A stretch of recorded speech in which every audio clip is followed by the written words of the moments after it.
கிளைமெட்டோனமிக்ஸ் என்பது காலநிலை மாற்றத்தின் காரணமாக பொருளாதாரத்தில் ஏற்படக்கூடிய பல்வேறு வகையான பாதிப்புகளை குறிப்பிடுவதாகும். சகாரா பாலைவனத்திலே வெள்ளப்பெருக்கு ஏற்படுகிறது. அமெரிக்காவை மீண்டும் மீண்டும் புயல் தாக்குகிறது. ஜெர்மன், பிரான்ஸ் போன்ற நாடுகளிலே வெள்ளக்காடாக மாறி வருகிறது.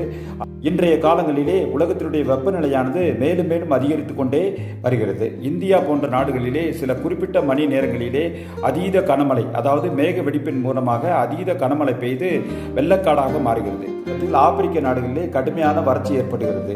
இதற்கெல்லாம் காரணம் காலநிலை மாற்றம். இந்த காலநிலை மாற்றமானது ஒரு நாட்டினுடைய பயிர் உற்பத்தியில், அதாவது சில பகுதிகளிலே தண்ணீரின்றி சீரழிகிறது, சில பகுதிகளிலே அதிகமாக வெள்ளத்தின் காரணமாக பயிர்கள் சீரழிகிறது.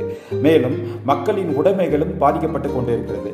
இவ்வாறு ஒரு காலநிலை மாற்றத்தின் காரணமாக ஏற்படக்கூடிய மாற்றமானது நாட்டில், உலகத்தில் பல்வேறு விதமான பொருளாதார தாக்கங்களை ஏற்படுத்துவது கிளைமெட்டோனமிக்ஸ் என அழைக்கப்படுகிறது.